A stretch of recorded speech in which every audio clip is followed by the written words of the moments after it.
నీకు పరిచయము ఎప్పుడు తీసుకొచ్చినావు మన రవిని? వీడు పరిచయం అండి ఒక 4 years అవుతుంది మనకి. 4 years నుంచి పరిచయం. ఒక్క రీల్ వల్ల మళ్ళా నెక్స్ట్ డే వైరల్ అయిపోయాను. సో అది కూడా చేయాలని చేయలేదు, ఏదో టైం పాస్ కి చేశాను అది. ఎస్, అందులో ఉన్నది మీరే, అది తెలుసు నాకు. సో చాలా వైరల్ అయింది ట్విట్టర్ లో కానీ సోషల్ మీడియా నెట్వర్క్ ఎక్కడ పోయినా. అరే junior artist like child artist ఎట్లుండో అనుకున్నాం. బట్ చూస్తే ఈ స్థాయిలో అక్కడ వైన్స్ దగ్గర కూర్చొని, సో ఎలా అన్న ఇలా, ఎందుకంటే మీతో చాలా క్లోజ్ ఉంటాడు కాబట్టి ఏం జరిగింది అనుకోవచ్చు మీ లైఫ్ లో? ఎందుకు ఇలా అయ్యిందంటే వాళ్ళ మమ్మీ, ఫాదర్ అండ్ గ్రాండ్ మా ఫస్ట్ వాళ్ళ నాయనమ్మ చాలా బాగా చూసుకుంది. ఆమె చేసింది కదా చైల్డ్ ఆర్టిస్ట్. అవును. తర్వాత ఆమె చనిపోయిన తర్వాత వీడిని కొంచెం బయటికి వదిలిపెట్టేశారు వాళ్ళు. అప్పటిదాకా మంచిగా పట్టుకొని ఒక రాజులాగా చూసుకున్నది అమ్మాయి. అవును. తర్వాత ఆమె చనిపోయిన తర్వాత వీడు బయటికి వెళ్ళేసి ఇంకా డ్రింక్ చేసి అట్లా కొంచెం ఆమెతోనే వెళ్ళిపోయింది. అక్కడ ఎఫెక్ట్ అన్నమాట. అదే ఎఫెక్ట్, కొంచెం చేయలేకపోయాడు అంతే.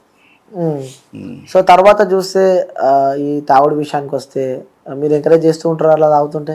రోజు కొడతామని. కొడతారా? నేను తాగను అని దాపి అని చెప్తా, కానీ ఇది కావాలని చెప్పేసి అంటాడు. అంటే అన్న నాకు ఏదో అవుతుంది అన్న, తాగాలి. అప్పుడు నైట్ ఒక 90 తాగుతాడు అంతే. మరి ఎప్పుడు 24 hours ఆన్ ఫైర్ అని చెప్తాడు? జోక్ అది. జోకు అంటే మనసులోని బాధ, తాగకుంటే మళ్ళీ బాధ అంతా గుర్తొస్తుంది కాబట్టి నేను తాగుతున్నా అని చెప్పి చెప్తాను మనకి రవి. బాధ ఏం లేదే, మంచి అందరితో బాగానే ఉంటాడు, అందరితో మంచి. కాకపోతే ఇలా ఈ తిన పక్కన ఫ్రెండ్స్ వల్ల తాగుతున్నాడు బాగా. అంటే వాళ్ళు సెట్ వర్క్ చేసే వాళ్ళు ఎలా ఉంటారు, పొద్దున్న 4 లేసి తాగుదాం అట్లా. మనకాడికి ఉన్నప్పుడు బాగానే ఉంటాడు. పొద్దున మధ్యాహ్నం 10కి వస్తాడు, 90 తాగుతాడు, వస్తాడు అని ఆకలి అయితే అంటాడు, తింటాడు, పనుకుంటాడు, మళ్ళీ సాయంత్రం అంతే. అంటే అసలు ఎక్స్పెక్ట్ చేయలేని సిచ్యువేషన్ అది. ఎందుకంటే ఆ స్థాయిలో చూసిన వ్యక్తిని, ఎందుకంటే తనకన్నా ఆ వెనకాల వచ్చిన వ్యక్తులు కూడా ఇప్పుడు ప్రజెంట్ ఒక సినిమాకి హీరోలు కూడా ఉన్నారు, హీరో అయిన వాళ్ళు కూడా ఉన్నారు, పెద్ద పెద్ద క్యారెక్టర్స్ ప్లే చేస్తున్నాడు. తేజగాడు జూనియర్, ఇలా జూనియర్ హనుమాన్ సినిమాతో నెక్స్ట్ లెవెల్ వైబ్ లో ఎంజాయ్ చేస్తుంటాను. చెప్తూ ఉంటాడు అన్న ఎప్పుడన్నా మీతో ఉన్నప్పుడు, అరే నా జూనియర్లో ఈ స్థాయిలో ఉన్నారు బట్ నేను ఇంకా ఇట్లనే ఉన్నా ఏంది అని చెప్పి, ఇలాంటివి ఎప్పుడన్నా మీ ఇద్దరి మధ్యలో ఆ టాపిక్స్ వస్తూ ఉంటాయా? వాడు సినిమా గురించే మాట్లాడారు ఫస్ట్. ఏమైంది అవి చెప్తూ ఉంటే కళ్ళ నుంచి వాటర్ వస్తున్నాయి. నిజంగా ఏ కొడుకు కూడా రావద్దు, ఎందుకంటే సొంత తల్లి చనిపోయిన తర్వాత కూడా అక్కడికి వెళ్ళి చూడలేని సిచ్యువేషన్లో ఉన్నావు. నిజంగా నాకే బాధ అనిపిస్తుంది చూస్తుంటే, నా కళ్ళ నుంచి నీరు వచ్చేటట్టున్నాయి. ఎందుకు ఇలా నీ లైఫ్లో జరిగిందంటే ఏమనుకుంటావు చెప్పు రవి?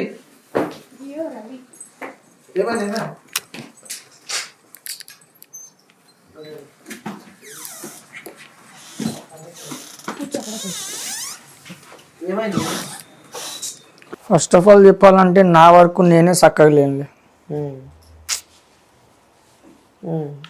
పెరగడం అలా పెరిగా, అమ్మ తోడు నాన్న తోడు అంటూ లేదు. అందరు దోస్తులే, friends, full to full mass. అందుకే ఏమో అలా నా తలరాత రాసి ఉంది. ఓకే, అమ్మ నాన్న కన్నా ఎక్కువ నీకు మీ బామ్మ అంటే చాలా చాలా చాలా ఇష్టం అని చెప్పి నేను విన్నా. ఎక్కడికి వెళ్ళినా బామ్మతోనే వెళ్ళేవాడివి. సో ఇంట్లో వాళ్ళకన్నా బామ్మని చాలా బాగా చూసుకునే వ్యక్తి అని చెప్పి నేను విన్నా. సో తను కూడా నేను చాలా బాగా చూసుకునేది అని చెప్పి విన్నా. సో సడన్గా బామ్మ చనిపోయింది అని చెప్పి విన్నప్పుడు ఆ సిచ్యువేషన్ నీకు గుర్తుందా? ఇంకా మా బామ్మ ఇప్పటికీ బతుకుంటే నేను ఏమనుకోవద్దు, ఈ ఇంటర్వ్యూకి కూడా నేను రాకపోదు, ఓ రేంజ్లో ఉంటుండే. కానీ ఇవాళ చెప్పాల్సి వస్తుంది, మా బామ్మ లేదు కాబట్టి. ఉంటే మాత్రం ఇక్కడ మాత్రం నేను కూసోకపోతుండే, వేరే లెవెల్లో ఉంటుండే. బామ్మ దూరం అయ్యి ఈ బాధలన్నీ అంటావా? అమ్మ కూడా అంత చూడలేదు కానీ, నాన్న కూడా అంత చూడలేదు కానీ మా బామ్మని ఎక్కువ బామ్మతో గుర్తుండిపోయే మూమెంట్స్ అంటే మర్చిపోలేని మెమొరీస్ అంటూ కొన్ని ఉంటాయి కదా నీ లైఫ్లో. మీ బాబాతో మీరు గడిపిన మెమొరీస్ అంటే ఏం చెప్తూ? సినిమాకి పోయాను. సినిమాకి? అది అల్లరి రాముడు, ప్రభాస్. ఆ సినిమాకి పోయినప్పుడు ఇంటర్వెల్కి, అది ఇక్కడ కాదు మీరాలు కూడా, అక్కడ పోయినప్పుడు ఏమైనా తింటావరా అన్న, తింటా అన్న. అప్పుడు స్వీట్ కార్న్, పాక్పాన్ అవన్నీ మనకి ఏం తెలియదు. ఇది తింటావా అంటే తింటాను. తిన్నాక జారి పడ్డది స్టెప్ దిగేటప్పుడు. అయ్యో! పట్టేటప్పుడు దడ అని పట్టేటప్పుడు తలకాయ కాడ తగిలిపోయింది, ఉమ్. లైట్గా బ్లడ్ వచ్చింది. అరే బ్లడ్ వచ్చినప్పుడు నాకేం చేయాలో అర్థం కాక జనాలు అందరూ వచ్చేసి లేపేసి తీసుకోబోతుర్రు అంబులెన్స్లో. అయ్యో అంబులెన్స్లో వెళ్ళిపోయింది కానీ నేను మాత్రం ఇక్కడే ఉండిపోయినా.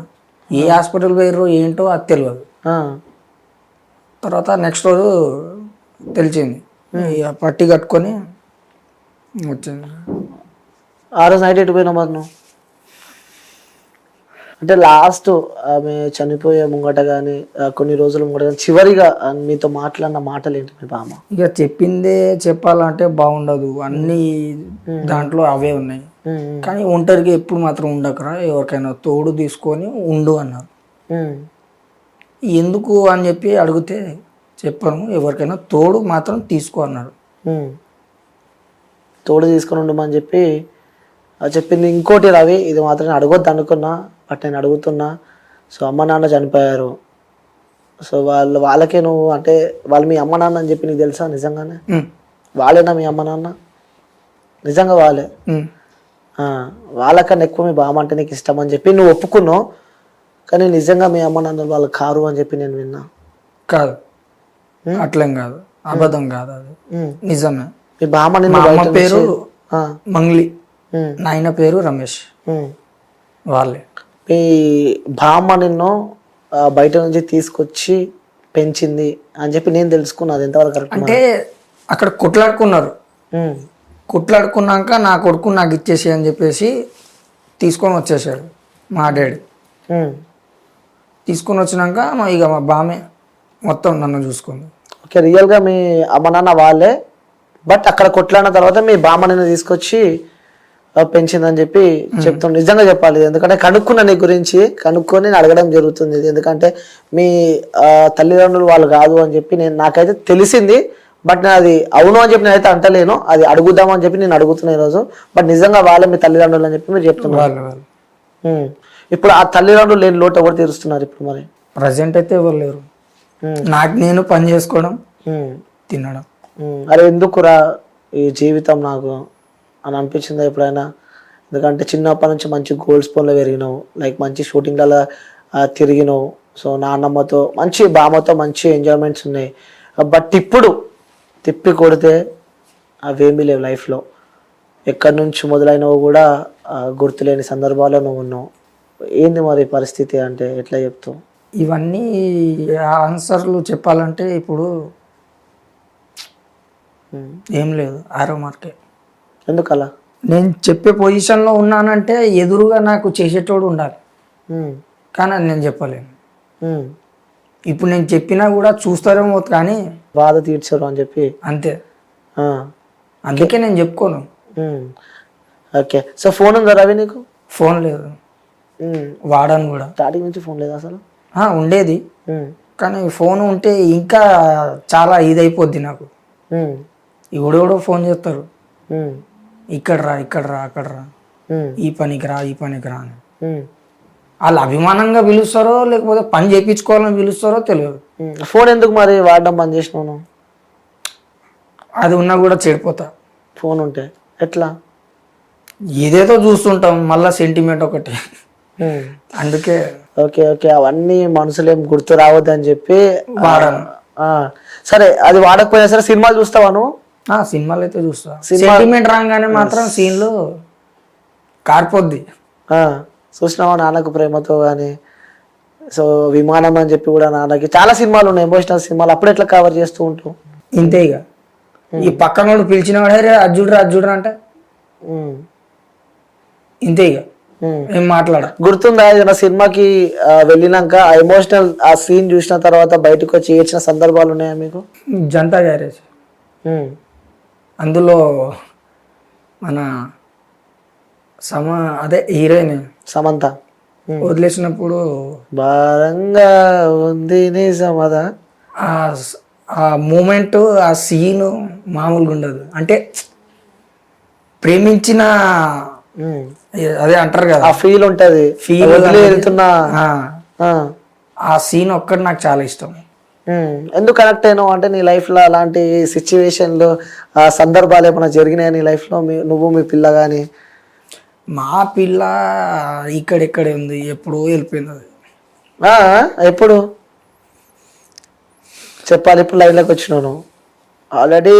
ఇటు ఫ్యామిలీని కోల్పోయినావు, తమ్మని, నాన్నని, బ్రదర్స్ని, చెల్లెల్ని, కనీసం బాబాయ్ కూడా ఇంటికి రాలేని సిచ్యువేషన్ ఉన్నావు. సో అవన్నీ చూసుకోవడానికి మనకు ఒకరు ఉంటారు. అదే మన లైఫ్లో అమ్మాయినా నాన్నైనా గర్ల్ ఫ్రెండ్ అనుకో. అలాంటి గర్ల్ ఫ్రెండ్తో కూడా నువ్వు బ్రేకప్ అయిపోయింది అంటే? బ్రేకప్ కాలేదు, కాకపోతే వెళ్ళిపోయింది. అంటే నేను వదలలా, ఆమె వదులుకోలేదు. వాళ్ళ డాడీ తీసుకొని వెళ్ళిపోయిండు. ఎన్ని ఇయర్స్ లవ్ స్టోరీ మీది? 3. 3 years లవ్ స్టోరీ. ఖాళీ ఓన్లీ హ్యాండ్ టచ్ అప్, ఇంకేం లేదు. ఎక్కడ పరిచయం నీకు తను? స్కూల్లోనే. ఓహో, స్కూల్ లైఫా? ఆమె రిచ్ కదా, మాస్. ఇక్కడ మాస్ వాళ్ళకి కనెక్ట్ అవుతారు తెలుసా? క్లాస్ ఉన్న వాళ్ళు మాస్కి, మాస్ ఉన్న వాళ్ళు క్లాస్కి వాళ్ళే కనెక్ట్ అవుతారు. సో ఎవరు ఫస్ట్ ప్రపోజ్ చేసింది?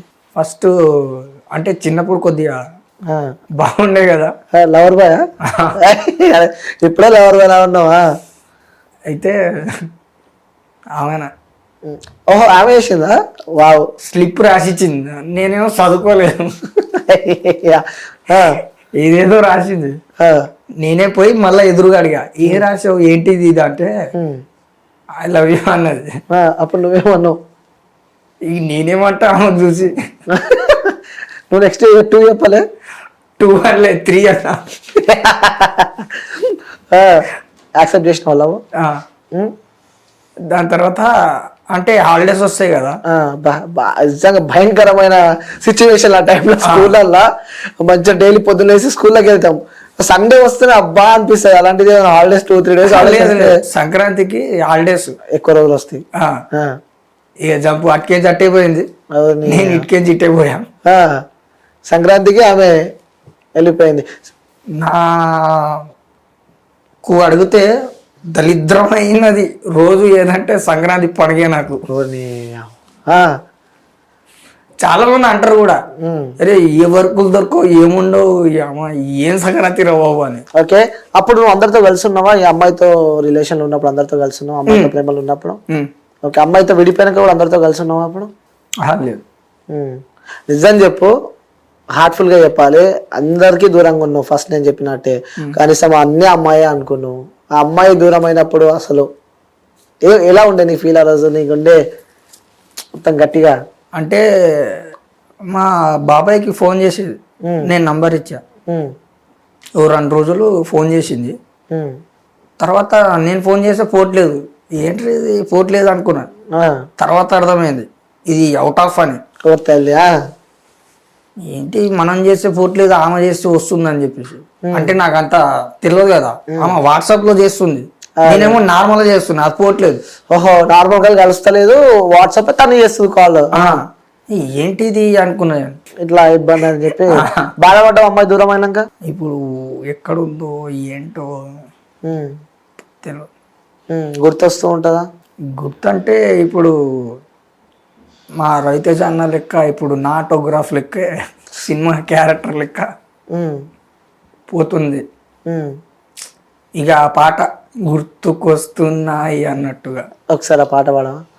అంతగా నాకు రాదు. అంటే ఆ సినిమాలో ఆ బిట్టు నాకు చాలా ఇష్టం. అన్ని స్కూల్ దిగి మొత్తం చూపిస్తారు కదా, చాలా బాగుంటుంది. ఓకే, సరే. ఇప్పుడు ఆ అమ్మాయి దూరం అయిపోయింది కాబట్టి ఇదే వీడియో ఆ అమ్మాయి చూస్తే, సో ఇదే మీ గర్ల్ ఫ్రెండ్ చూస్తే తనకు చెప్పాలంటే ఏం చెప్తావు? ఫస్ట్ ఆఫ్ ఆల్ గట్టిగా చేయి పట్టుకొని మాత్రం వదలను. ఓ సూపర్. లైవ్ లైవ్ నా ఎదురుగుంటే మాత్రం చేయి మాత్రం విడిచాను. గట్టిగా పట్టుకొని ఉంటావు అనమాట అమ్మాయికి. ఏం చెప్తావు అమ్మాయికి మరి? ఫస్ట్ ఆఫ్ ఆల్ ఒకటి కొడతా, అంతే. కొడతావా? ఎందుకు? ప్రేమ. ఓహో, దెబ్బలున్న కానీ ప్రేమలు ఉంటాయి అంటారు కదా. ఫస్ట్ ఆఫ్ ఆల్ ఒకటి కొడతా, తిరిగి కొట్టినా పర్వాలేదు, కానీ ఒకటైతే కొడతా. ఆ ప్రేమ అయితే ఉంటుంది అంటావు. ఎందుకు నాకు అంత దూరం వెళ్ళామని. ఎలాగో నువ్వు మాట్లాడుతుంటే ఎందుకు కళ్ళ నుంచి వాటర్ వస్తున్నాయి? అదో ఆనందం చెప్తున్నా కాబట్టి. ఆ అమ్మాయి నీకు బ్రేకప్ అని కూడా చెప్పలేదు. సో సడన్ గా తను వెళ్ళిపోయింది, మేబీ ఏ క్షణమైనా తిరిగి రావచ్చు, వచ్చినప్పుడు నా రోజు నీకు బ్రేకప్ చెప్పకుండా నేను పోయినా అని కూడా అనొచ్చు. ఒకవేళ ఆ అమ్మాయికి చెప్పాలి అంటే, సో తను రిక్వెస్ట్ చేయాలి అంటే, సో ఇంకా నువ్వు ఉన్నావు ఇది అని చెప్పాలి అంటే తనకి ఏం చెప్తావు నువ్వు? బ్రేకప్ గ్రీపప్ అవన్నీ మనకు తెలియదు, కానీ ఉంటే ఉండిపో అంట, లేదా కనపడకుండా దూరం వెళ్ళిపో అంట. ఓకే, రెండు ఉన్నాయి. దగ్గరుంటే నాకు దగ్గరట్టుగా ఉంటుంది, ఓకే. దూరం ఉండే నాకు ఇక గుర్తురాదు, దూరమే ఉంటుంది. సో దూరమే ఉండు అంట నేను. సో నెక్స్ట్ సినిమాలల్లో అవకాశాలు ఏదైనా ట్రై చేస్తున్నావు యాజ్ ఏ క్యారెక్టర్ ఆర్టిస్ట్ గాను, సో ఆర్టిస్ట్ గాను ట్రై చేస్తున్నావు ఇప్పుడు నెక్స్ట్ ఇంకా మళ్ళీ? ప్రజెంట్ అయితే ఏం లేదు. అవకాశాలు వస్తే చేస్తా. Okay, so part 2 second life మళ్ళీ స్టార్ట్ చేయబోతున్నావు, మళ్ళీ సినిమాలకి వెళ్ళాలని చెప్పి అనుకుంటున్నావు. డైరెక్షన్ మీద ఏదైనా అభిప్రాయం ఉందా, డైరెక్షన్ డిపార్ట్మెంట్కి వెళ్ళాలని చెప్పి? కానీ అట్లేం లేదు, రెగ్యులర్గా చూస్తుంటాను కదా. సో నువ్వు చాలా మంది హీరోలతో వర్క్ చేసినావు కాబట్టి చిరంజీవి గారితో ఒక ఎక్స్పీరియన్స్ షేర్ చేసుకోవాలంటే ఏం షేర్ చేసుకుంటావు? చేయగలిపితే చాలు, చేయగలిపితే చాలు. చిరంజీవి గారితో ఎప్పుడో చిన్న ఉన్నప్పుడు చూస్తుంటావు కదా తనని. శంకర్దాస్ ఎంబీబీఎస్ ఎందుకు మొన్న రీసెంట్గా ఆచార్య సినిమా సెటప్కి కూడా పోయినాం కదా షూటింగ్ స్పాట్. అట్లా నువ్వు షూటింగ్స్ కి వెళ్ళినప్పుడు సెట్ వర్క్ చేస్తున్నప్పుడు అరే పలానా వ్యక్తి నువ్వు అని చెప్పి ఎవరైనా గుర్తుపట్టిరా నిన్ను? లేదు, ఇక పెద్దగా అయినా కదా, అది పేపర్లు పట్టుకొని పోతేనే ఎవరు గుర్తుపడతలేరు. అప్పుడే నువ్వు కాదరా బాబు వెళ్ళిపో అని చెప్పేసి దుబ్బేసిర్రు. అప్పటికెచ్చి ఇక ఇక మనం ఏమన్నా అడగద్దు, వస్తే వస్తే లేకపోతే లేదని చెప్పేసి నేను ఇక సెట్ వర్క్ స్టార్ట్ చేసుకున్నా. ఓకే సరే, ఈ ఇండస్ట్రీలో నువ్వు ఉన్నావు కాబట్టి, సో చాలా మందితో వర్క్ చేసినావు కాబట్టి నీకు ఫేవరెట్ హీరో ఇష్టం ఎవరంటే ఎవరి పేరు చెప్తావు? లారెన్స్. లారెన్స్ ఇష్టం. ఒక లారెన్స్ గురించి ఒక 2 నిమిషాలు చెప్పాలంటే ఏం చెప్తావు లారెన్స్ గురించి? ప్రజెంట్ ఆయన ఎదురుగానే ఫలానా ఈ బిల్డింగ్ అని దూకురా అంటే దూకేస్తా. వావ్, అంత ఇష్టం. ఆయన నార్మల్గా చెప్పినా సీరియస్గా చెప్పినా కూడా దూకేస్తా, అంత ఇష్టం అంటావు. ఓకే, సో పవన్ కళ్యాణ్ గారి గురించి చెప్పాలంటే? మాట్లాడలేను, చెప్పలేను, అంత అభిమానం. ఓకే, రవితేజ గురించి చెప్పాలంటే? తలకాయ ఉప్పడే, ఏం మాట్లాడలేను. ఓకే, ఎన్టీఆర్ గురించి చెప్పాలంటే? చిన్నప్పుడు నాతో చాలా సరదాగా ఉండే, లంబాడ్ రవి అని చెప్పేసి ఓ తెగ తిరిగేస్తుండే, గుడిసెలలో ఉరికిపోయి నేను డ్యాన్స్ చేస్తుండే అని చెప్పేసి దూరి మరి వచ్చేటోళ్ళు, అంటే క్యారీ వ్యాన్ ఎక్కకుండా నా సైడ్ ఊరికేటోళ్ళు. ఓకే, సో చివరిగా నీ వీడియోస్ ఎప్పుడైనా నువ్వు చూసుకోవడం జరిగిందా? లైక్ నీ వీడియోస్ నువ్వు ఫోన్లో ఎప్పుడైనా స్క్రోల్ అవుతున్నప్పుడు కానీ నీ వీడియోస్ నువ్వు ఎప్పుడైనా చూసుకున్నావా? చేసిందే కదా అని చెప్పేసి నేను లైట్ తీసుకుంటా, అంతేగాని ఫీల్ అవ్వను. అరే అప్పుడు అట్లా చేసినా ఇప్పుడు ఏం లేదు అని. అలా ఫీల్ అయింది ఎప్పుడు అంటే కృష్ణమ్మ సినిమాకే. కృష్ణమ్మ సినిమాకి సత్యదేవ్ హీరో. చాలా రోజుల తర్వాత థియేటర్లో చూసినాను. నీవి నువ్వు చూస్తున్నప్పుడు ఒక్కొక్కసారి బాధ అనిపిస్తుంటుంది కదా. మెయిన్ లీడ్లు చేసినావు, ఎందుకంటే గతంలో చూసుకున్నట్టయితే ఆ ఖడ్గం సినిమా అయితేంది, ఆ తర్వాత మన ఎన్టీఆర్తో చేసినావు, దాని తర్వాత మళ్ళా నువ్వు చిరుత సినిమా కూడా చేసినావు. అంటే ఆ చిట్టికి కనిపించకపోయినా ఆ నీకున్న క్యారెక్టర్ ఒక స్పెషాలిటీ ఉంది. ఇందులో ఏ క్యారెక్టర్ ఇష్టం అంటావు నువ్వు? మరి నేను చేసిన దాంట్లో అన్నిట్లో ఇదే హైదరాబాద్ నవాబ్. అలా కూడా ఉన్నావు అందులో ఏ సీన్లు ఉన్నావు? మస్తు ఉంటుంది సినిమా అది. అది కోడి రెట్ట పడిపోయినప్పుడు కల్పించి ఇచ్చేస్తా. ఒకసారి ఏమో ఈగ పడుతుంది దాంట్లో. ఏది? చాయ్ చాయ్ది. నువ్వేనా అది? గుండు ఉంటుంది కదా. అరే రే రైట్ రైట్. నెక్స్ట్ అప్పట్లో ఊపిన సినిమా అది, ఫుల్ వైబ్ ఉంటుంది ఆ సినిమాలో. ఇప్పుడు డైరెక్టర్ ఇప్పుడు క్రిష్ సార్ దగ్గర చేస్తున్నాడు కోడి యాక్టర్ లెక్క. ఓకే, అయితే నేను హరిహర వీరమల్లు సినిమాకి పోయినా సెట్ వర్క్. ఓకే, పోయినప్పుడు ఆయన కలిసిండు. నేను ఆయన గుర్తుపట్టలే, ఆయన గుర్తుపట్టిండు. నేను గుర్రంలు ఉంటాయి కదా, దొబ్బుతా ఉన్నా గుర్రాన్ని. అంటే కొద్దిగా క్లీన్ చేయాలి, మట్టి వేయాలన్నమాట. అది దొబ్బుతుంటే అరే ఇట్లా అన్నాడు. ఏంటన్నా అన్న, నేను ఎవరో తెలుసా అంటే తెలియదు అన్న. తెలియదంటే నేను ఇట్లా హైదరాబాద్ నవాబ్కి డైరెక్టర్ నేనేరా, ఏంటి నువ్వు ఏం పని చేస్తున్నావు అంటే సెట్ వర్క్ అన్నా.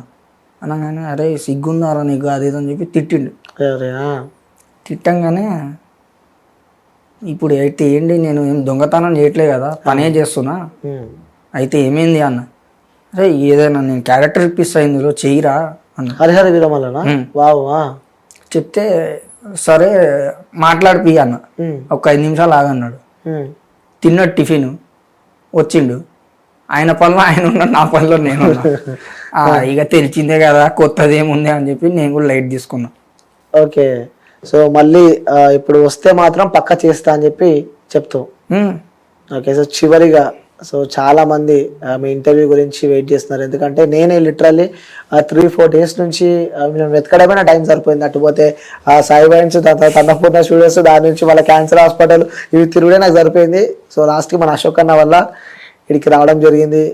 సో చివరిగా చూసే జనాలకి, ఎందుకంటే సినిమా ఇండస్ట్రీ అనే ఒక పేరు పిచ్చితో, ప్యాషన్తో చాలా మంది ఎక్కడెక్కడ నుంచో స్టేట్స్ నుంచి ఇక్కడికి వస్తూ ఉంటారు. సో అలా వచ్చి తల్లిదండ్రులు కోల్పోయిన వాళ్ళు కానీ, ఫ్యామిలీకి దూరమైన వ్యక్తులం కానీ, సో చాలా మంది ఇక్కడ ఉండే ఉంటారు. సో అలాంటి వ్యక్తులు మీరొకరుగా, సో చూసే డైరెక్టర్లకు కానీ ప్రొడ్యూసర్లకు కానీ చెప్పాలంటే ఏం చెప్తారు వాళ్ళకి? కొత్తగా వచ్చిన వాళ్ళకి ఒక్క అవకాశం ఇచ్చి చూడండి, వాళ్ళ టాలెంట్ చూడండి. కానీ వాళ్ళ టాలెంట్ని వాళ్ళు చంపుకుంటున్నారు. అవును. ఒక ఛాన్స్ ఇచ్చి చూడండి, అంతే, అంతకుమించి నేను ఏం చెప్పాలి. కొత్తగా ఉన్న వాళ్ళకి అవకాశాలు ఇచ్చి చూడండి అని చెప్పి చెప్తూ. So thank you so much Ravi వచ్చినందుకు. సో లైఫ్లో మళ్ళీ చెప్తున్నా, పార్ట్ 2 నీ లైఫ్ చాలా అద్భుతంగా ఉండాలని చెప్పి, సో మంచి మంచి సినిమాలు చేయాలని చెప్పి కూడా మనస్ఫూర్తిగా కోరుకుంటున్నా. Thank you so much. So viewers, నిజంగా చెప్పాలి అంటే, సో చాలా మంది అప్పట్లో ఇంట్లో వాళ్ళని వదిలిపెట్టుకొని, సో డిఫరెంట్ స్టేట్స్ నుంచి కూడా, సో ఇప్పటిదాకా నేను చెప్పినట్టే సినిమా అని చెప్పి ఒక పిచ్చి అంటారు కదా, దాని ప్యాషన్.